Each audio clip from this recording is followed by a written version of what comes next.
नमस्कार दोस्तों, आप सभी का स्वागत है आपके अपने YouTube चैनल पर। आज की सभी बड़ी खबरें आप लोगों के सामने 9 जून की लेकर के आए हैं, जहां पर एक एक करके चलेंगे देश दुनिया की सभी बड़ी खबरें। आगे इसी वीडियो में जानेंगे, लेकिन उससे पहले दोस्तों, अगर आप लोग भी यही मानते हैं कि बिहार के अंदर एक बड़ा परिवर्तन आने वाला है, नीतीश बीजेपी की 15 साल पुरानी सरकार जो पूरी तरह से विफल है उसका जाना पूरी तरह से तय है, तो अभी इस वीडियो को दिल से लाइक करके अपना समर्थन दर्ज करवाइए और चैनल को सब्सक्राइब करके घंटी दबाइए और लगातार हमारे साथ बने रहिए।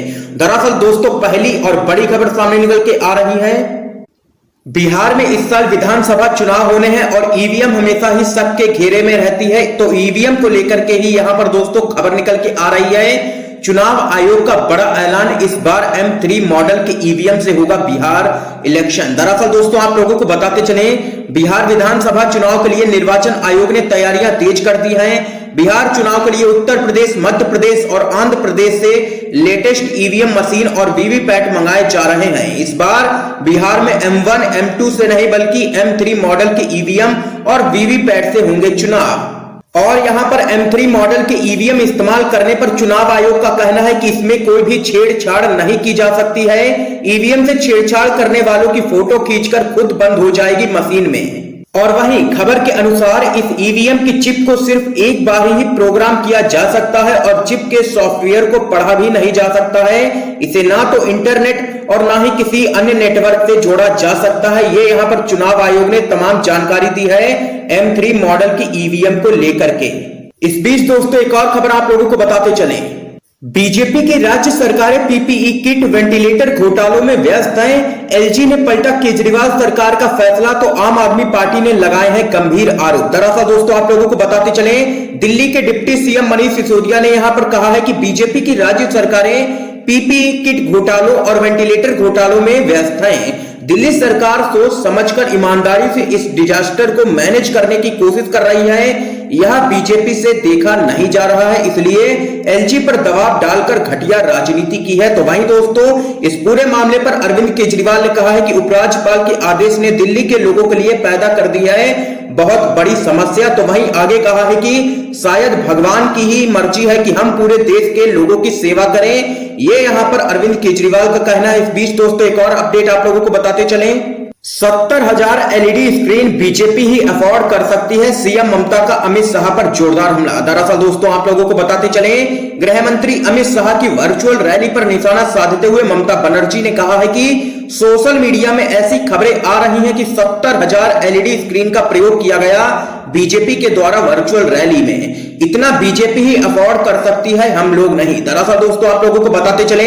बीजेपी वर्चुअल रैली के बाद निशाने पर आ गई है और लोग जोरदार हमला अमित शाह पर भी कर रहे हैं। और लोगों का कहना है कि बीजेपी करोड़ों रुपए चुनाव के प्रचार में तो बहा सकती है, लेकिन गरीबों की मदद नहीं कर सकती है बीजेपी। ये यहां पर लोग जोरदार हमला बोल रहे हैं। इस बीच एक और अपडेट आप लोगों को बताते चले दोस्तों, भारत चीन गतिरोध पर बोले राहुल गांधी, सैनिकों को पता है लद्दाख में क्या हो रहा है। दरअसल आप लोगों को बताते चले दोस्तों, कांग्रेस के पूर्व राष्ट्रीय अध्यक्ष राहुल गांधी ने लद्दाख में भारत चीन के बीच जारी सीमा विवाद पर एक बार फिर से सवाल खड़े किए हैं। राहुल गांधी ने एक पत्रकार के ट्वीट को रिट्वीट कर लिखा है कि मीडिया हैरान और भयभीत है, सच निष्क्रिय दिखाई पड़ता है, लेकिन यह हर एक भारतीय सेना अधिकारी और सैनिक के खून में बहता है। उन्हें पता है कि लद्दाख में क्या हो रहा है। ये यहां पर राहुल गांधी ने ट्वीट किया। इस बीच एक और अपडेट आप लोगों को बताते चले दोस्तों, बीजेपी में शामिल होने वाले कांग्रेसी विधायकों को लगा तगड़ा झटका। आप लोगों को बताते चले क्या कुछ है पूरा मामला। मणिपुर हाई कोर्ट का बड़ा फैसला, कांग्रेस छोड़ भाजपा में जाने वाले 7 विधायकों की विधानसभा में एंट्री पर रोक।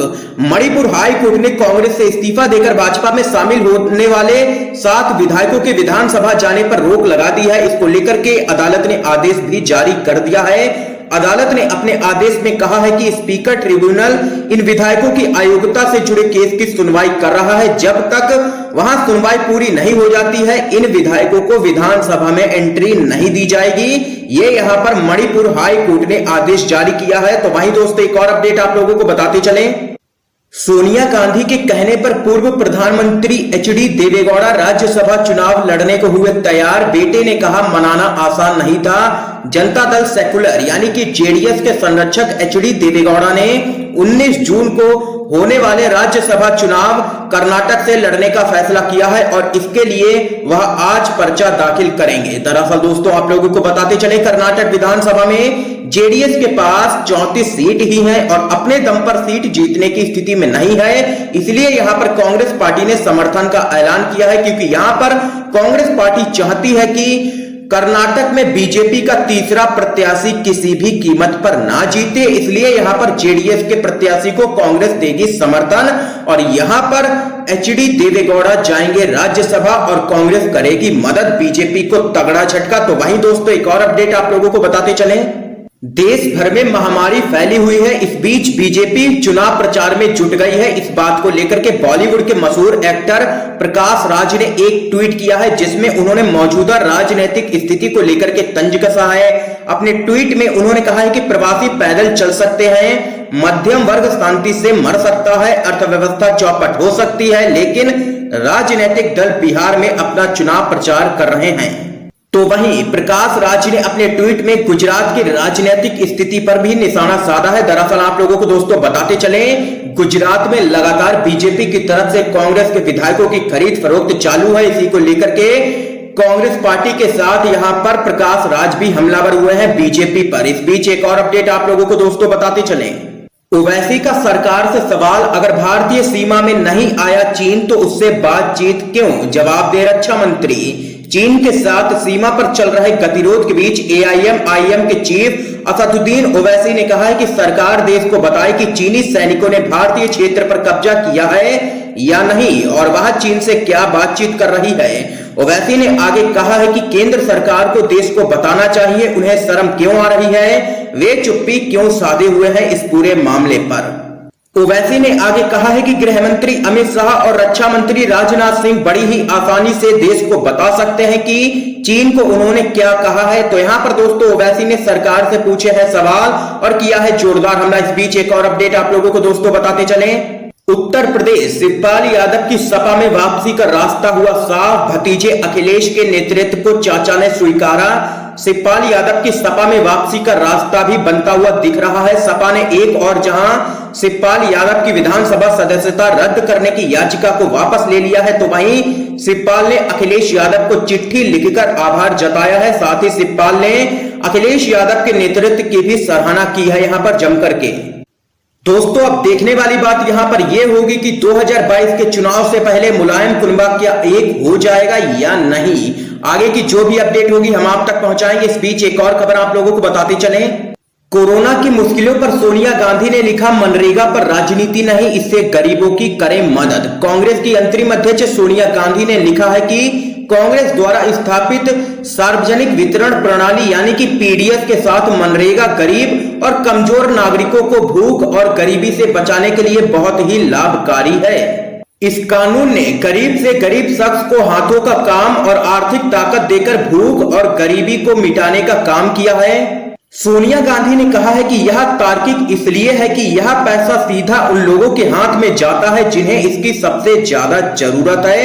ये यहाँ पर तमाम बातें कही है सोनिया गांधी ने। तो वहीं दोस्तों एक और बड़ी खबर आप लोगों को बताते चलें, बिहार लालू यादव ने अपने ही अंदाज में सीएम नीतीश पर साधा निशाना, बताया रण छोड़ मुख्यमंत्री। आरजेडी प्रमुख लालू प्रसाद यादव ने मुख्यमंत्री नीतीश कुमार का नाम लिए बिना उन पर व्यंग किया है। उन्होंने अपने ट्विटर हैंडल के माध्यम से सीएम को लेकर के बूझो तो जाने के नाम से एक पहेली बनाई है।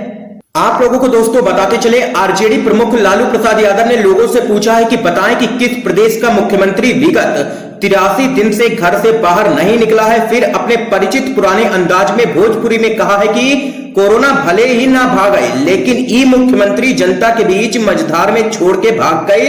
ये यहाँ पर लालू यादव ने जोरदार हमला बोला है नीतीश कुमार पर।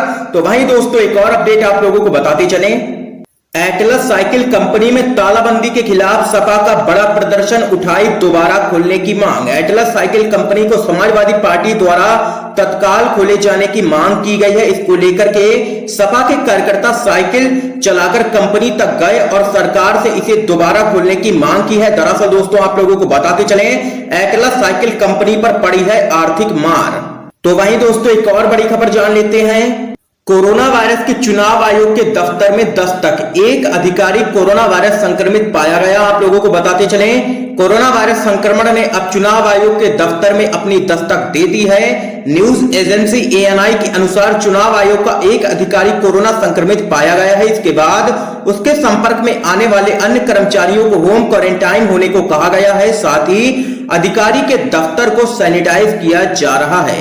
तो यहाँ पर दोस्तों आज की ये तमाम बेहद बड़ी खबरें सामने निकल के आई हैं जो हमने आप लोगों तक पहुंचाई हैं। वीडियो पसंद आया हो तो इस वीडियो को लाइक करके ज्यादा से ज्यादा शेयर कीजिए, अपने सभी दोस्तों तक इन खबरों को जरूर पहुंचाइए और चैनल को सब्सक्राइब करके बेल के आइकन को दबा दीजिए। आप सभी का बहुत बहुत धन्यवाद दोस्तों।